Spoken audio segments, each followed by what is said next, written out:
Vous a-t-on assez fait la cour ce soir? Je l'espère bien. On était presque ridicule pour moi.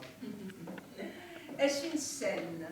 Avez-vous l'intention de me faire des reproches? Non, ma chère amie. Je dis seulement que ce monsieur Burel a été presque inconvenant auprès de vous. Si j'avais eu des droits, je me serais fâché. Mon cher ami, soyez franc. Vous ne pensez plus aujourd'hui comme vous pensiez l'an dernier. Voilà tout. Quand j'ai su que vous aviez une maîtresse que vous aimiez, vous ne vous occupiez guère de savoir si on me faisait ou ne me faisait pas la cour. Je vous ai dit mon chagrin. Je vous ai dit, comme vous, ce soir, vous avez plus de raison. Mon ami, vous compromettez Madame de Servie, vous me faites de la peine et vous me rendez ridicule. Qu'avez-vous répondu? Vous m'avez parfaitement laissé entendre que j'étais libre, que le mariage entre gens intelligents n'était qu'une association d'intérêts, un lien social et non un lien moral. Est-ce vrai? Vous m'avez presque laissé comprendre que votre maîtresse était infiniment mieux que moi, plus séduisante, plus femme. Vous avez dit plus femme. Tout cela était entouré de ménagements d'hommes bien élevés, énoncés avec une délicatesse à laquelle je rends hommage. Je n'en ai pas moins pour autant compris.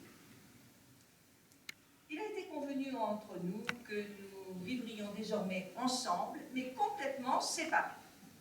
Nous avions un enfant qui faisait entre nous un trait d'union. Vous m'avez presque laissé deviner que vous ne teniez qu'aux apparences, que je pouvais, si je voulais, prendre un amant, pourvu que cette liaison restât secrète. J'ai compris, mon ami, parfaitement. Vous aimiez alors beaucoup, beaucoup, Madame de Servie. Et ma tendresse légitime, ma tendresse légale, vous gênait. Je vous enlevais sans doute quelques-uns de vos moyens. Nous avons depuis lors vécu séparés. Nous allons dans le monde ensemble, nous en revenons ensemble, puis nous rentrons chacun chez nous. Or, depuis quelque temps, vous prenez des allures d'homme jaloux. Qu'est-ce que cela veut dire? Ma chère, je ne suis point jaloux, mais j'ai peur de vouloir vous compromettre. Vous êtes jeune, vive, aventureuse. Pardon? Si nous parlons d'aventure, je demande à faire la balance entre nous. Oh, voyons, ne plaisantez pas, je vous prie. Je vous parle en ami, en ami sérieux. Quant à ce que vous venez de dire, c'est fortement exagéré. Pas du tout. Vous avez avoué. Vous m'avez avoué votre liaison. Ce qui équivalait à me donner l'autorisation de vous imiter. Je ne l'ai pas fait. Permettez. Laissez-moi donc parler, je ne l'ai pas fait. Je n'ai point d'amis et je n'en ai pas eu jusqu'à ici. J'attends, je cherche. Je ne trouve pas. Il me faut quelqu'un de bien. De mieux que vous. C'est un compliment que je vous fais, vous n'avez pas l'air de le remarquer.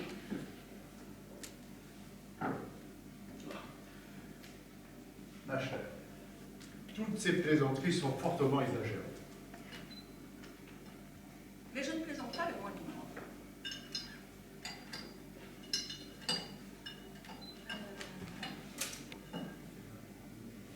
Vous m'avez parlé du XVIIIe siècle.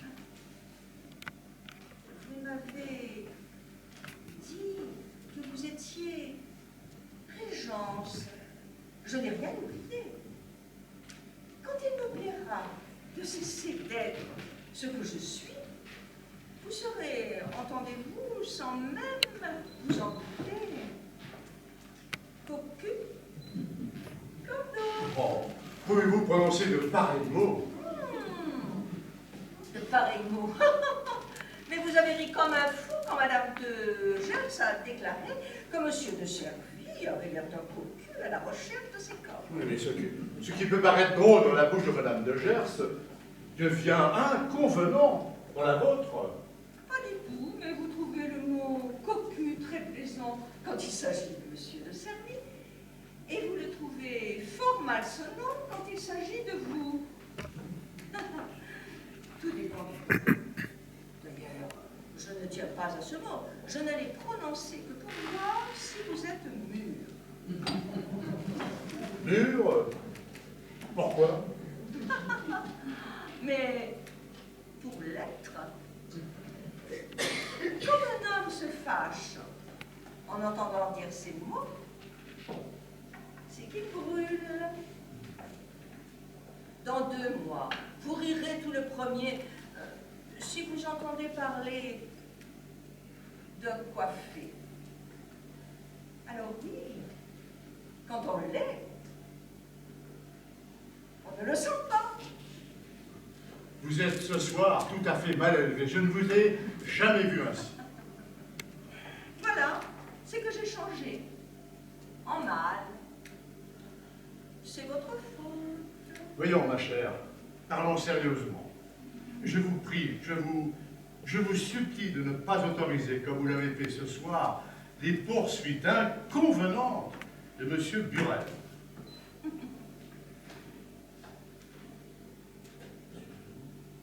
Mais, seriez-vous jeune? Ah, mais non. Mais je désire seulement ne pas être ridicule. Je ne veux pas être ridicule. Et si je revois ce monsieur vous parler dans les épaules, ou plutôt entre vos seins, Il cherchait n'importe quoi. je lui tirerai les oreilles. Seriez-vous amoureux de moi par hasard? On pourrait l'être de femmes moins jolies. Voilà. C'est que je ne suis plus amoureuse de vous, moi.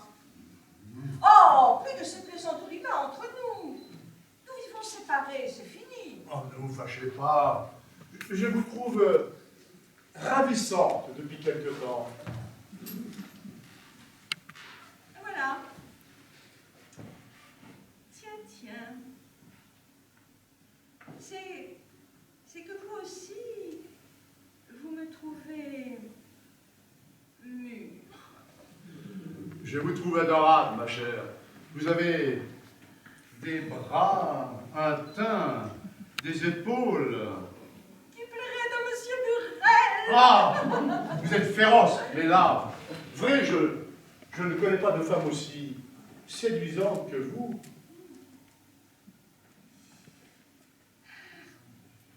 Vous êtes à jeun. Hein? Je dis, vous êtes à jeun. Comment ça?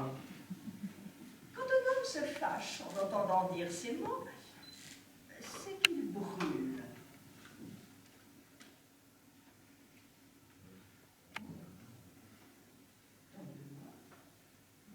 C'est qu'il... Oh, je sais. C'est ton état genre? On a faim. Et quand on a faim, on se décide à manger des choses qu'on n'aimerait point à un autre moment. Je suis le mets négligé jadis que vous ne seriez pas mécontent de vous mettre sous la dent ce soir. Oh, Marguerite, qui vous a appris à parler comme ça? Mais vous, depuis votre rupture avec Madame de Serville, vous avez eu à ma connaissance 4 maîtresses, des cocottes celles-là, des artistes dans leur partie. Alors, comment voulez-vous que j'interprète autrement que par un jeu spontané vos velléités de ce soir? Je serai franc et brutal, sans politesse.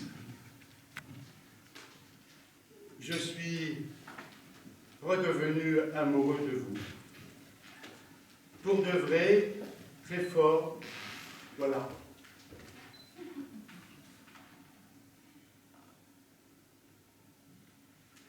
Alors,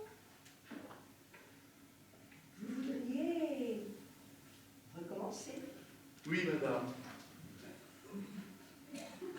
ce soir? Oh, Marguerite. Oh bon, vous voulez encore scandaliser, mon cher. Entendons-nous. Nous ne sommes plus rien l'un pour l'autre, n'est-ce pas? Je suis votre femme, c'est vrai, mais votre femme libre. J'allais prendre un engagement par ailleurs, vous me demandez la préférence, je vous la donnerai. À prix égal. Je ne comprends pas. Je m'explique. Suis-je aussi bien que vos cocottes? Oh, 1000 fois mieux.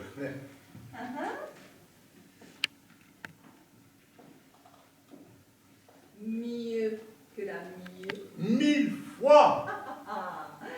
Alors, mon ami, combien vous a coûté la mieux en 3 mois? Je n'y suis plus. Je dis combien vous a coûté la plus charmante de vos maîtresses en argent, bijoux, dîner, souper, entretien complet, enfin. Ce que je sais, moi. Vous devez le savoir. Disons, un prix moyen modéré. 5000 francs, elles sont à peu près justes. Oui, à peu près. Alors, mon ami, donnez-moi tout de suite 5000 francs et je suis à vous pour un mois à compter de ce soir. Vous êtes folle. Ah, vous le prenez ainsi?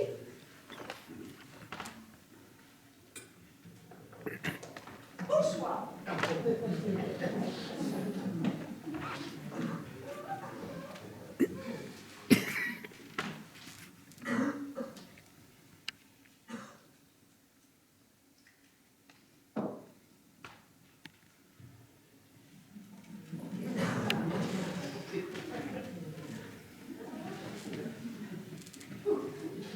Ça sent très bon ici.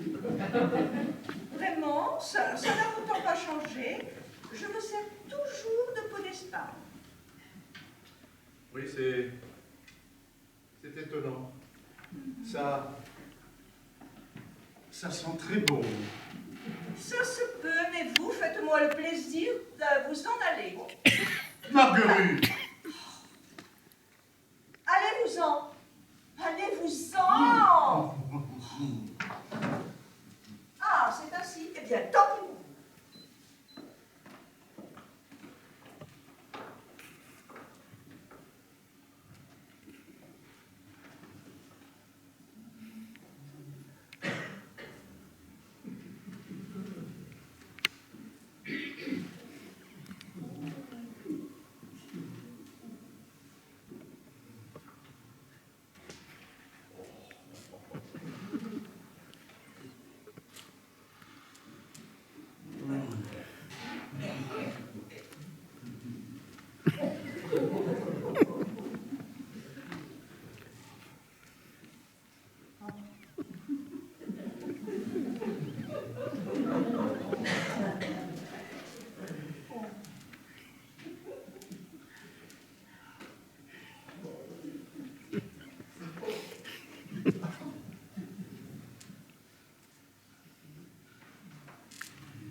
Ne m'approchez pas ou je me fâche.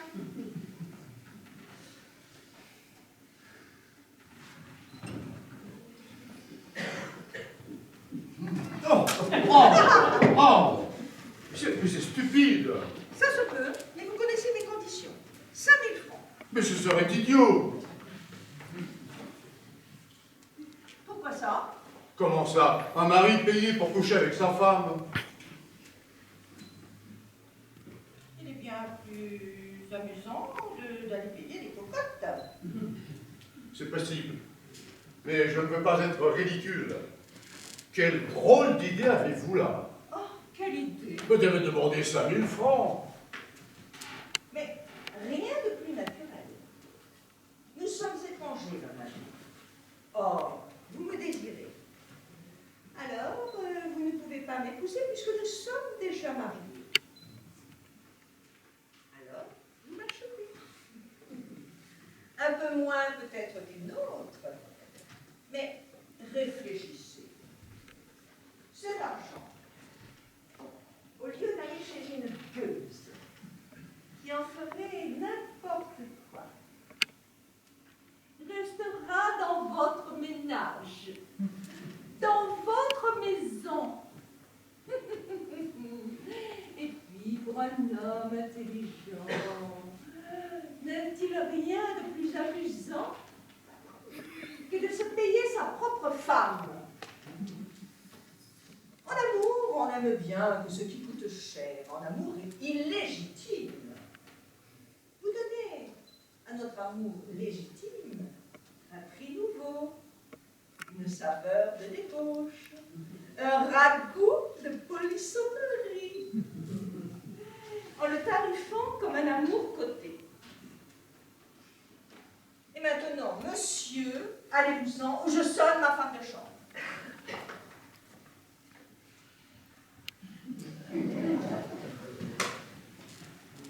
Tiens, Gredine, en voilà 6000.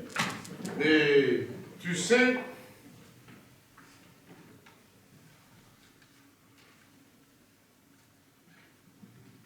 Quoi? ne t'accoutume pas.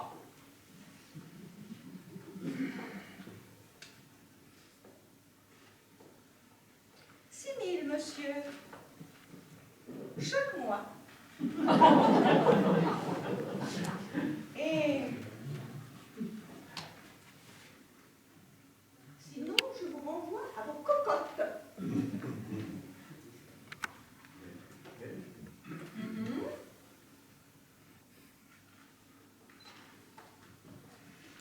Et après? Si vous êtes content, je vous demanderai de l'augmentation.